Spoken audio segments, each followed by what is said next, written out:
back to my channel. Hope you're all doing well out there. And today we're going to talk about a brand new shark movie that just dropped on Amazon Prime. Before getting into it, do me a favor. Like, comment, and subscribe. Subscribe.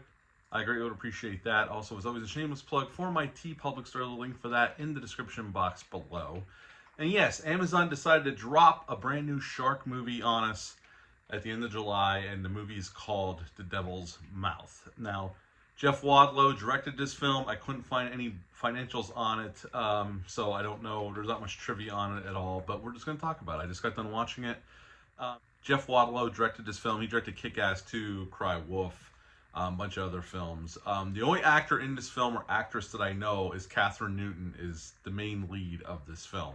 And basically, we have 5 friends in Thailand on a trip, and they're going to take this trip into the Devil's Mouth, which is a cave system with fresh water, and all 5 of them go in it. They have one guide, and there's a scuba diver that's going through the caves as well. What they don't know is they recently just had some flooding, which the guide is aware of, but what they don't know is, until we find out, that a bull shark has made its way into the cave and starts taking out our group one by one.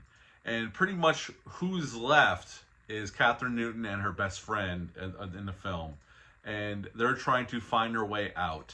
And eventually, Kathryn Newton is able to get out, but she's the only one to make it out alive. And that is the end of The Devil's Mouth.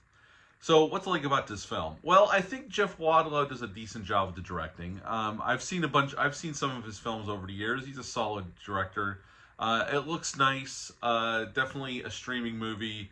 Although I don't know if they shot this for theatrical. Like I said, I couldn't find anything on this. I think Kathryn Newton's really good. I think the cast is good for what they're given to do.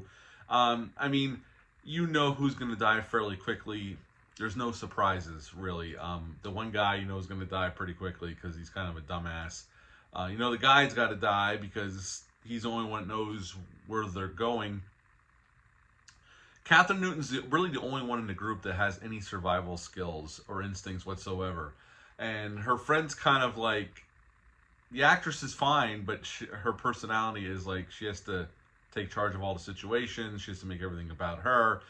And we definitely see that in them working through their friendship, which they've been friends for a very long time. So we do get some characterization. We get to know, especially Kathryn Newton, her best friend, and the best friend's boyfriend as well. The other friends kind of very little, and they get killed off, so it doesn't matter. They're just there to be chum in the water. Okay, I guess the big thing is the shark itself. From what I could tell, watching it very closely, is the shark was pulled off practically and in CGI. The CGI, through most of the film, when it is CGI, it's pretty far away from the camera. So you could tell it's CGI, but it doesn't look that bad. Because they're keeping it at a distance, and which is always a smart thing to do, especially if you don't have the money to pull it off correctly. And honestly, as a horror fan, I'd rather it be done practically anyway. But the CGI now, as it gets towards the climax, they utilize CGI more and more, even for close-ups, and it's just okay. It might take you out of the movie. It definitely is just okay CGI. You can tell when it's a green screen, and you can tell when it's CGI, especially in the climax, because it just looks like CGI.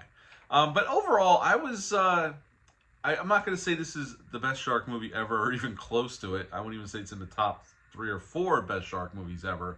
But we had a shark movie on Netflix called Thrash earlier in the summer. I would say I enjoyed this one just a little bit more. I like Kathryn Newton as an actress. I think she's really good here. I think it's about an hour and 45 minutes long. I think it's a little too long. I think they drag things out a little too much. But it's a survival story, and at the end of the day, I kind of had a good time with it. It was an easy enough watch, besides the fact that I said I think it's a little too long. They could have kind of cut some stuff out and got to the business a little sooner. But overall, I didn't mind it. Again, not going to reinvent the wheel, not going to blow you away. And for a streaming movie that went directly to streaming, it's not the worst thing I've ever seen. I had a good enough time with it. And I would give The Devil's Mouth, I would give it a 7 out of 10. 7 out of 10 for The Devil's Mouth. Are you planning on watching this? Have you watched it already? Leave a comment down below. Let me know. That's it for this one, but until next time, bye.